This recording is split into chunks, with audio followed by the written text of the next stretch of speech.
a Hellcat.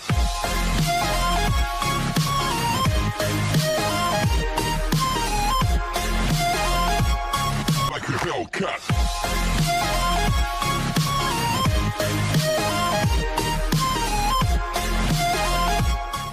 Tuhan yang baik, ajar kami Tuhan mengerti zaman ini Tuhan menjadi suatu rema yang baik buat kami Tuhan, sehingga kami bisa mengikuti zaman ini dengan baik. Oleh sebab itu kami minta hikmat daripada Engkau, agar kami bisa tetap terupdate dengan baik menjadi kehidupan yang luar biasa di abad ini Tuhan. Haleluya, amin. Bapak Ibu Saudara sekalian, saya akan lanjutkan pemberitaan ini yang kemarin kita bicarakan, yaitu kita disudutkan dengan dua pilihan, apakah kita memilih hidup kekal atau hidup lama. Bapak Ibu Saudara sekalian, sebagaimana yang sudah diselamatkan oleh Tuhan yang luar biasa, oleh sebab itu kita harus mengerti bahwa ada satu titik yang menyebabkan perubahan berpikir. Bagaimana saya katakan demikian? Kita akan buka di dalam Daniel pasal 1 ayat yang ke-20 mengatakan demikian pada kita. Dalam setiap hal yang memerlukan kebijaksanaan dan pengertian yang ditanyakan raja kepada mereka, didapatinya bahwa mereka 10 kali lebih cerdas daripada semua orang berilmu, dari semua ilmu jampi di seluruh kerajaan. Bapak Saudara sekalian, ayat ini memberikan suatu pengertian kepada kita, kalau orang yang percaya pada Tuhan berarti dia mempunyai hikmat 10 kali lipat dibanding orang pada abad ini. Bapak Saudara sekalian, ini sudah jelas bahwa kenapa Daniel sangat luar biasa dipakai di saat zaman pada waktu itu di kerajaan Persia, dan akibatnya Daniel dipakai dengan luar biasa dan bisa mengatur kerajaan dengan baik karena hikmat. Hikmat itu datang dari Tuhan. Hikmat itu bukan datang karena dari pengertian diri sendiri.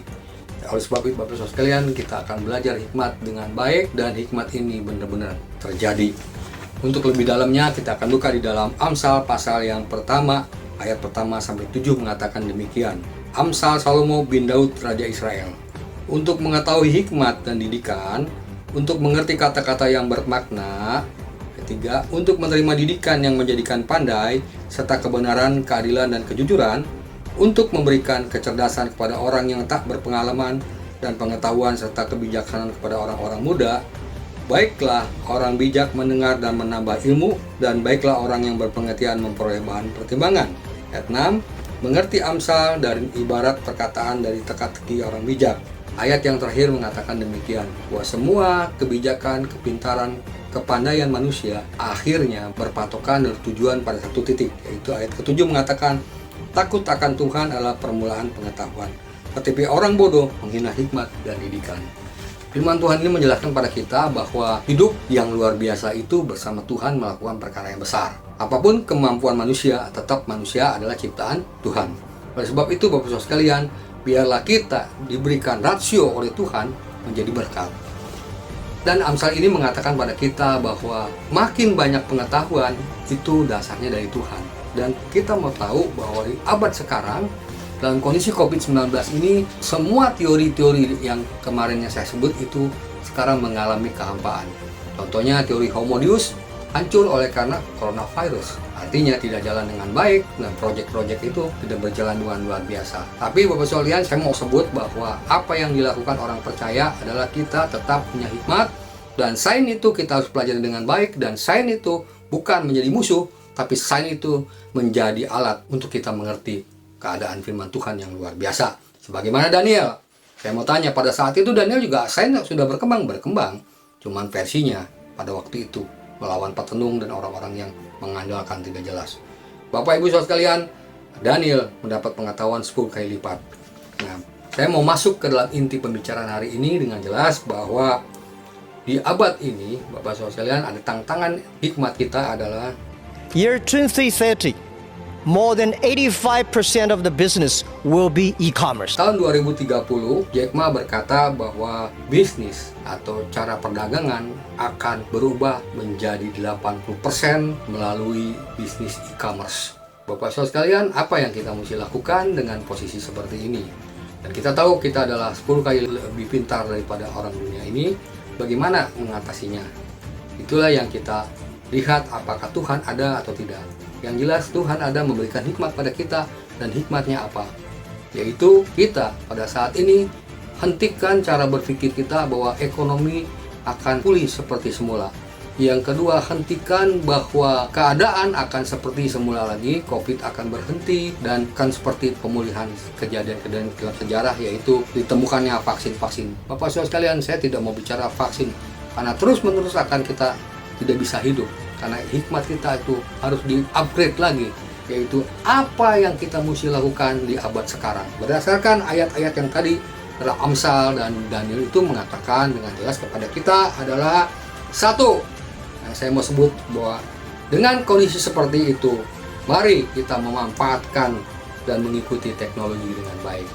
Dulu orang berpikir pada saat bapak-bapak, bagaimana cara SMS? Akhirnya SMS bisa kan?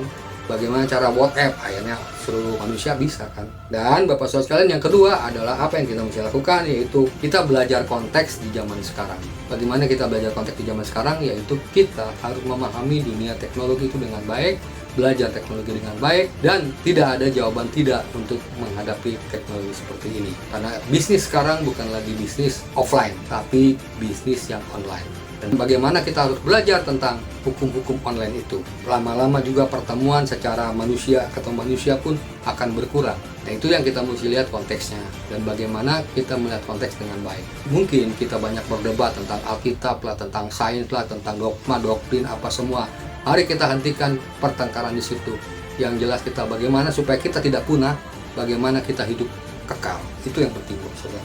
Jadi konteks di mana kita berada di abad ke-21, yaitu abad digital ini. Yang ketiga, karena anak-anak milenial kita terlalu asik, maka kita menjadi asosial. Apa yang dimaksud dengan asosial? Kita tidak bersosialisasi, tidak seperti semula kan. Pertemuan-pertemuan dihindari, pertemuannya lewat Zoom, pertemuannya lewat dunia maya. Nah, apa yang kita mesti lakukan? Yaitu, biarlah kita punya hikmat untuk bisa bertemu, walaupun dengan cara teknologi. Manfaatkan kesempatan ini dengan baik, sehingga kita bukan orang yang terus bicara agama, bukan tetap terus bicara Alkitab, tidak terus bicara sains gitu, tapi kita terus mengerti bahwa hikmat dari Tuhan datangnya bukan pertengkaran agama, pertengkaran sains, tapi inilah yang kita mesti lakukan. Hidup itu di depan mata kita. Kita harus percaya Tuhan memberikan hikmat pada kita. Dan yang keempat, Bapak Saudara sekalian, bagaimana kita menangkap peluang di era digital ini. Mungkin pada waktu itu kan, dari zaman ke zaman secara sejarah, transportasi belum jalan, akhirnya bisnisnya tidak luar biasa. Tapi teknologi muncul, yaitu dari pertanian ke industri muncul, terjadi produk massal dan semuanya, Bapak Saudara sekalian. Akibatnya terus sejarah membuktikan, sekarang di era digital pun urban terjadi, maksudnya perpindahan pekerjaan di abad ini. Mari kita harus bukakan pikiran seperti Daniel. Daniel diberi pengetahuan 10 kali lipat dengan cara gimana? Takut akan Tuhan. Awal daripada pengetahuan itu. Oleh sebab itu, Bapak Saudara sekalian, pagi ini saya mau bicara, kita harus takut dengan Tuhan adalah awal pengetahuannya. Sehingga semua zaman akan kita rubah, dan apapun yang terjadi, masalah-masalah menjadi suatu polemik besar, tapi kita percaya bahwa hikmat itu datang dari Tuhan, dan takut akan Tuhan adalah permulaan pengetahuan itu. Amin buat firman Tuhan.